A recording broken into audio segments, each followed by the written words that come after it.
La Bible dit dans Ésaïe, chapitre 63, verset 8, la dernière partie de verset 8 et verset 9.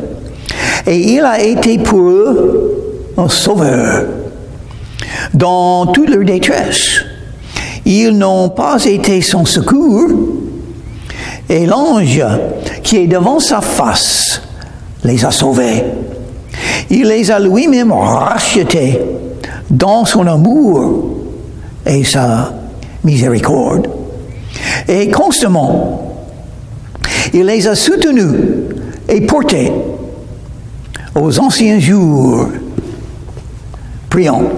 Merci Seigneur pour la Bible et pour les enseignements que tu nous donnes, la vérité. Merci pour ton amour, ta miséricorde et le fait que tu es notre Sauveur. Que ton nom soit glorifié, Seigneur Jésus-Christ. Amen. Oui, la dernière partie de verset 8 dit quelque chose de très important. Ésaïe, chapitre 63, et la dernière partie de verset 8. Et il a été pour eux un sauveur. Pour qui? Pour Israël, pour Jérusalem, pour tous les croyants. Il est un sauveur. C'est la première chose dite de Jésus quand l'ange Gabriel s'est manifesté à Marie avant que Jésus est né. L'ange a dit, il faut donner le nom de Jésus parce qu'il sauvera son peuple de leurs péchés. Qu'est-ce que le mot Jésus veut dire en grec? Sauveur. Jésus est le sauveur. Il a été envoyé pour sauver les hommes. Tout le monde sont sauvés ou perdus. Si on n'est pas sauvé, on est perdu. Et on est sauvé par qui? Jésus. Jésus est le sauveur. Il n'y a pas beaucoup de sauveurs, il n'y en a qu'un. Il s'appelle Jésus-Christ. Donc le nom Jésus, c'est très important. C'est un nom qui parle du salut. C'est un nom qui donne un message. Jésus est le sauveur. Il peut vous sauver, il veut vous sauver. Il est mort sur la croix de Calvaire pour pouvoir vous sauver. Et un verset que j'aime beaucoup, Romains chapitre 10 et le verset 13, quiconque invoquera le nom du Seigneur sera sauvé. Sauvé des péchés, sauvé de l'enfer, sauvé du diable, sauvé des ténèbres spirituelles, sauvé des convoitises de la chair, sauvé éternellement par Jésus. Quand il donne le salut, il ne répond pas.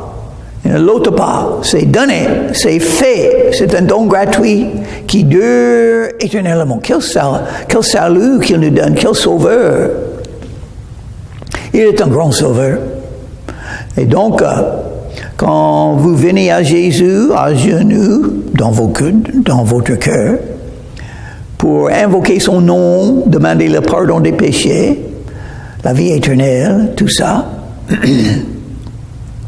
il vous donne le salut à ce moment. C'est un salut éternel. Donc, vous pouvez être sûr que vous êtes sauvé et que Jésus vous a donné ce salut. Mais le salut de Jésus est même plus que le salut de l'âme. C'est aussi le salut de la vie. Parce que vous êtes nés pour servir Dieu, pour accomplir quelque chose pour lui. Mais vous allez perdre le dessein de Dieu si vous ne connaissez pas Jésus-Christ. Il vous sauvera de cette perte, de cet destin, afin que vous puissiez accomplir pourquoi vous êtes là. Et aussi, dans la vie présente, il y a des dangers. Il vous sauvera de tous les dangers, toutes les détresses. Parce que maintenant, quand Jésus est devenu votre sauveur, il sera toujours avec vous. Vous pouvez toujours invoquer son nom dans toutes les circonstances de la vie et il vous aidera. Parce qu'il est le sauveur. Il vous sauve de toutes les détresses et tous les problèmes de la vie selon sa volonté pour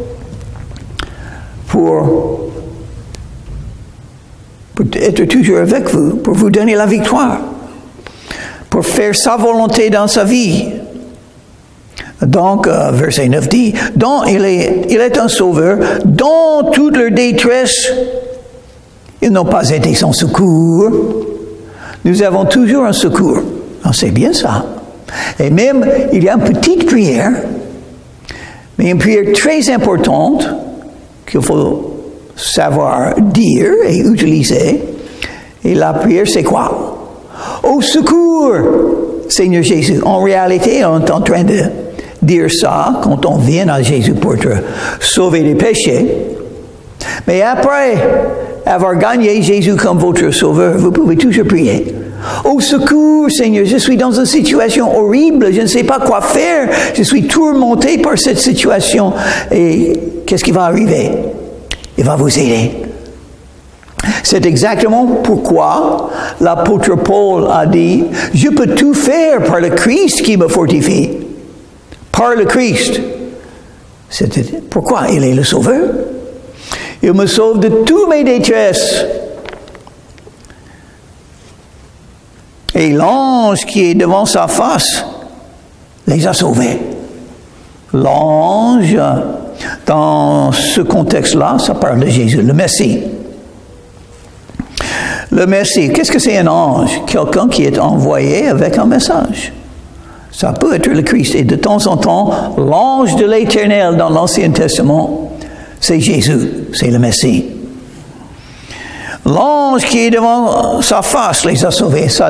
Voilà pourquoi. Pourquoi on sait l'ange dans ce verset et Jésus. C'est l'ange qui les a sauvés. Et Jésus est le sauveur. Il n'y a pas d'autre qui peut sauver. Un ange que nous appelons les anges avec les voiles et tout ça. Dieu les envoie, il a des milliers des anges. Il les envoie pour accomplir un objectif pour lui. Nous avons des anges, les enfants ont des anges. Il y a beaucoup des anges, on ne peut pas les voir. Oh, de temps en temps, on les voit. Abraham a vu des anges, n'est-ce pas, qui ont visité.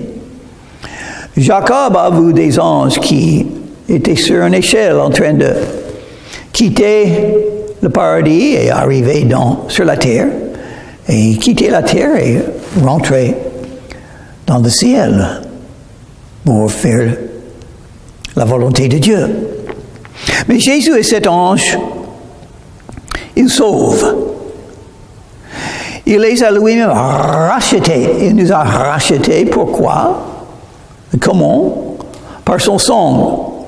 Pour racheter quelqu'un, ça veut dire on a payé le prix. Et pour nous racheter, pour nous sauver, Jésus a payé le prix sur la croix de Calvaire. Son sang,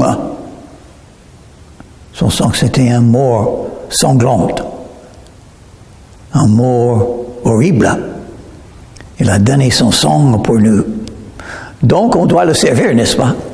On doit l'aimer, n'est-ce pas? Il nous a aimés, il va le dire. Dans son amour et sa miséricorde. Les deux choses sont liées. Son amour et sa miséricorde. Nous avons besoin de la miséricorde de Dieu. Qu'est-ce que ça veut dire, la miséricorde? Il ne punit pas même quand on mérite. Et on mérite la punition. Parce qu'il est saint, il est juge et nous avons beaucoup péché. Il serait juste de nous punir pour nos péchés, mais il ne veut pas. Donc, le principe de miséricorde. Il ne punit pas même quand on mérite. Et pourquoi? Pourquoi Dieu est miséricordieux? On a dit juste avant. Son amour. Dans son amour, il ne veut pas punir. Et c'est sans doute la raison qu'il ne revient pas encore. Il veut sauver. Il veut que tout le monde puisse avoir le salut que Jésus donne. S'il revient, il sera obligé de tout juger. Et 7 ans avant de revenir, il sera obligé de faire la grande tribulation sur la terre. Il ne veut pas, parce que ça va être horrible pour la terre. La grande tribulation, les 7 ans de tribulation, quand l'Antéchrist, selon Daniel et selon Apocalypse, l'Antéchrist sera le chef du monde, dans un sens. Il va demander, au milieu de la tribulation, d'être adoré par tous sur la terre. Ceux qui n'adorent pas seront tués. Donc ça sera horrible, n'est-ce pas? Et ça veut dire les croyants et les juifs seront beaucoup persécutés et tués par l'Antéchrist. Mais il faut revenir à ce sujet. L'amour de Dieu.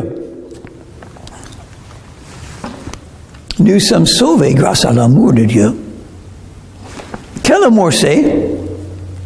Oh, il a dit dans verset 7, la richesse de son amour. Pourquoi la richesse? Parce que un grand valeur, l'amour de Dieu. Un grand valeur. Rien n'est mieux que l'amour de Dieu. Il y a l'amour qui existe dans le monde, l'amour entre les êtres humains. Il y a l'amour d'une mère. C'est peut-être la plus forte des amours qui viennent des êtres humains. C'est très fort. L'amour d'une mère, elle a senti grandir en elle le bébé pendant 9 mois. Et puis la vie est entrée parmi nous. Et cet amour se lienne entre la mère et son enfant, et entre l'enfant et sa mère. C'est vraiment peut-être le plus grand des amours. Mais l'amour de Dieu est plus grand que ça. Parce que cet amour va être coupé avec l'enterrement de l'enfant ou de parents. Parce que la vie est temporaire et ça se termine pour tous. Il y a beaucoup qui sont entrés dans le deuil parce qu'ils ont perdu leurs parents ou un parent a perdu son enfant. Ça peut arriver parce que la vie est courte et ça se termine. Oui, mais Dieu est éternel. Son amour est éternel. Les liens de son amour sont comme ça. Il y a d'autres amours parmi les êtres humains. Oui, il y a l'amour des couples. Et même quand Dieu a créé Adam, il a dit, je vais créer une aide pour lui. Qu'est-ce que ça veut dire? La femme est une servante de mari? Non. Ça veut dire que le mari a besoin d'aide. Mais c'est la même chose pour la femme. Elle a besoin d'aide aussi. Donc, quand Dieu a créé le mariage, il avait dans sa tête, ces êtres humains ont besoin d'aide. Je vais donner quelqu'un vivre avec, afin qu'il puisse être toujours aidé. Et l'un peut aider l'autre, et l'autre peut aider le mari. Ça, c'est la volonté de Dieu. Mais pourquoi pas dire l'amour? Cet homme a besoin d'amour, donc je vais donner une femme. Peut-être Dieu savait quelque chose. Peut-être. Hein? Je ne sais pas, c'est pas dans la Bible, mais j'ai réfléchi. Peut-être Dieu a pensé, cet amour humain entre un couple, ça ne dure pas. Souvent, ça peut partir. Un jour, on a l'amour humain et quelques années plus tard, cet amour n'existe plus. Parce que c'est tout, il a vu l'avenir. Donc, elle dit, le mariage, c'est pour aider. On a besoin d'aide, n'est-ce pas? Par exemple, moi-même, je peux faire un peu toute seule. Mais avec un autre, je peux faire beaucoup plus pour Dieu, pour l'Évangile, pour la parole de Dieu, pour ce qui est vraiment important dans la vie, tout seul. Là, mais... Et s'il faut, je vais le faire tout seul, s'il me faut, parce que Jésus mérite. Mais peut-être aussi, Dieu voulait être aimé. Oh oui, je sais qu'il veut être aimé, parce qu'on a demandé à Jésus, qu'est-ce que c'est le plus grand commandement, Jésus? Aimer Dieu. Aimer Dieu. Ça, c'est le plus grand. Donc ça, c'est la priorité. Donc, Dieu a donné beaucoup de commandements. Mais le plus grand, aimer Dieu. Il nous aime, il veut être aimé de notre part. Ça, je comprends. Quand j'aime quelqu'un, je préfère qu'il m'aime. Je préfère être aimé que d'être méprisé. On dit, oh, c'est évident. Mais moi, peut-être je suis stupide. Parce que Dieu m'a fait apprendre ce principe, cette vérité, pendant des années. Une fois, j'étais aimé. Oh, c'était bien d'être aimé. Mais peut-être Dieu a été jaloux. Peut-être j'aimais trop ma femme. Peut-être. Parce que Dieu veut être aimé plus que toute autre chose, toute autre personne, n'est-ce pas? Donc, il me donne l'occasion de l'aimer. Et je vais le faire. Mais l'amour humain, oui, j'ai appris, l'amour humain, c'est limité. C'est pas comme l'amour de Dieu. La richesse, pourquoi l'amour de Dieu est appelé la richesse dans verset 7? La richesse de l'amour de Dieu. Oh, c'est plus grande que l'amour qu'on peut trouver parmi les êtres humains. C'est plus grande. C'est plus fort. Et ça dure plus longtemps. L'amour humain peut se terminer. J'ai appris ça, malheureusement. Ça peut se terminer, mais pas l'amour de Dieu. Qu'est-ce qui peut nous séparer de l'amour de Christ? Romains chapitre 8. Rien du tout. Jean chapitre 13, verset 1. Parlons de Jésus. Ayant aimé les siennes, il les a aimés jusqu'à la fin. Jusqu'à la fin, ça m'intéresse. Un amour qui ne se termine pas. C'est exactement ce qu'il me faut. Parce que j'ai déjà goûté un amour qui a duré beaucoup d'années, mais puis, enfin, c'est plus long. C'est horrible de perdre un amour. Pourquoi on peut perdre un amour comme ça? Parce que l'amour humain est limité comme ça. Ça peut se terminer. Même le meilleur des amours, même la plupart des couples, au début, c'était un grand amour, n'est-ce pas, au début? Qu'est-ce qui est arrivé? Un mois plus tard, des fois. Des années plus tard, souvent, ça n'existe plus. Et même la mort, l'enterrement, on peut avoir le deuil au lieu de l'amour. Oui, l'amour humain est limité. C'est limité parce que la vie humaine est limitée. La vie humaine est faible. La vie humaine peut être infidèle. La vie humaine peut changer. La vie change, n'est-ce pas? Et quelqu'un qui vous a aimé hier peut vous mépriser aujourd'hui. Parce que les êtres humains sont comme ça. Et puis je pense à moi-même. Je ne peux pas me juger parce que je ne suis pas le juge. Jésus a dit, ne jugez pas. Ça veut dire qu'il ne faut pas juger les autres et il ne faut pas me juger non plus. Jésus est mon juge. Donc, qu'est-ce qu'il va décider en regardant ma vie? Jésus, peut-être, parce que je ne sais pas.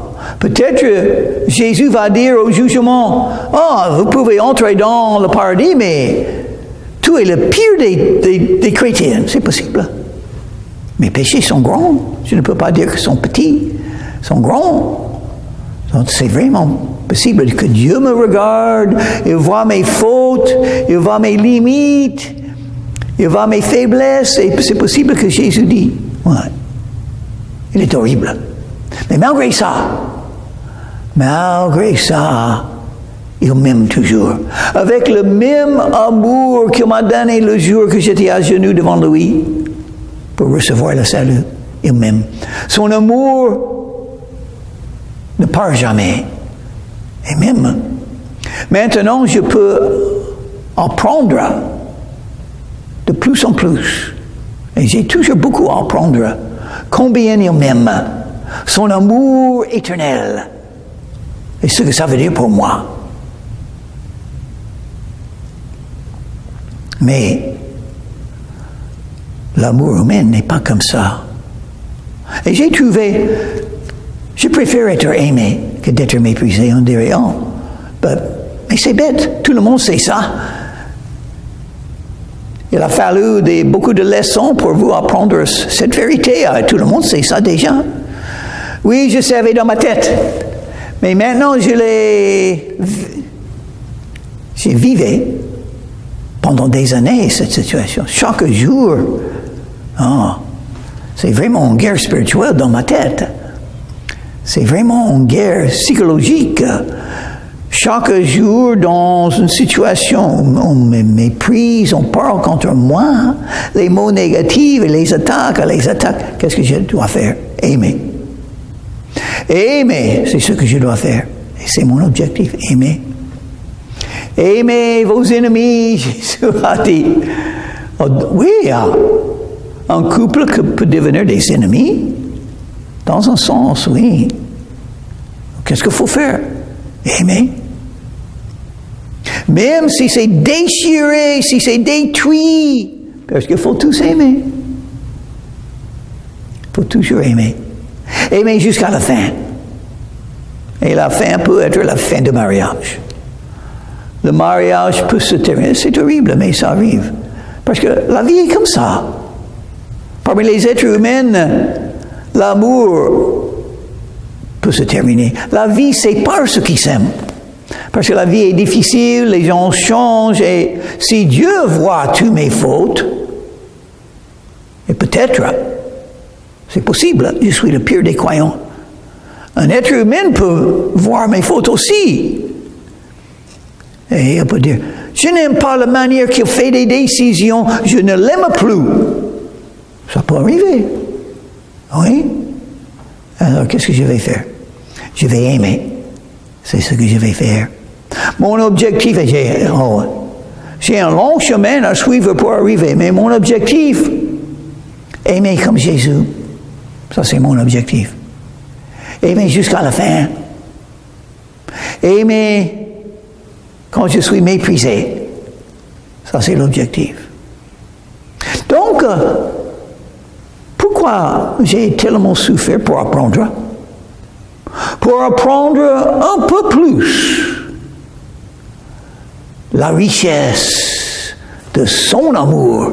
Il m'aime toujours malgré toutes mes fautes, toutes mes faillites, tous les temps que j'ai péché dans les 56 ans depuis que j'ai rencontré Jésus. Il m'aime toujours avec le même amour. Et dans 1000 ans, il va m'aimer de même. J'aime un amour comme ça. C'est exactement ce qu'il me faut. Un amour comme ça, donc je le cherche de Jésus. Et j'ai confiance. Il va toujours m'aimer parce que c'est dit souvent dans la Bible. Dans toute leur détresse, ils n'ont pas été son secours. Pourquoi? Parce qu'ils m'aiment. Je peux toujours dire à Jésus, au secours, c'est Jésus.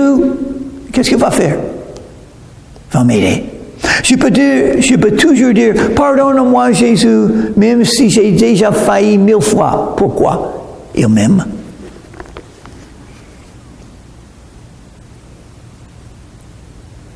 Dans son amour et sa miséricorde, il les a rachetés. Car Dieu a aimé le monde, il a donné son Fils unique. Dieu est amour. Et constamment, il les a soutenus et portés aux anciens jours. Il les a soutenus et portés. Donc, quand j'ai essayé de vivre ma vie, j'ai failli. Il m'aide. Et puis, il me prend dans ses bras comme si je suis un petit bébé qui ne peut même pas marcher. Et il me porte. Ah, j'ai beaucoup à apprendre de cet amour. Beaucoup à apprendre. L'amour éternel. La richesse de son amour. D'avoir confiance en son amour. De réfléchir sur son amour. De croire qu'il m'aime comme ça. Et de l'aimer de ma part.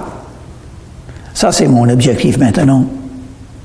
Enfin, pourquoi j'ai été tourmenté pendant presque 5 ans? Pourquoi? Pour que je puisse apprendre. Et je comprends un peu plus. Et évidemment, je suis lent à apprendre. Ça, c'est beaucoup de tourments que le Seigneur m'a donné pour que je puisse apprendre un peu plus combien il m'aime. Il m'aime plus que les êtres humains. Ah bon, c'est exactement ce qu'il me faut. Merci Seigneur. Prions. Merci Seigneur pour ton amour. Aide-nous à comprendre et à t'aimer. Aide-nous à être fortifiés par ton amour pour nous. Aide-nous à aimer les autres comme tu nous aimes. Donne-nous cette grâce. Aide-nous. Au secours, Seigneur, parce que nous sommes méchants, centrés sur soi, orgueilleux, occupés, sans des bonnes priorités. Avec toi, toujours le premier. Aide-nous. Merci Jésus. Dans ton nom, je te prie. Amen.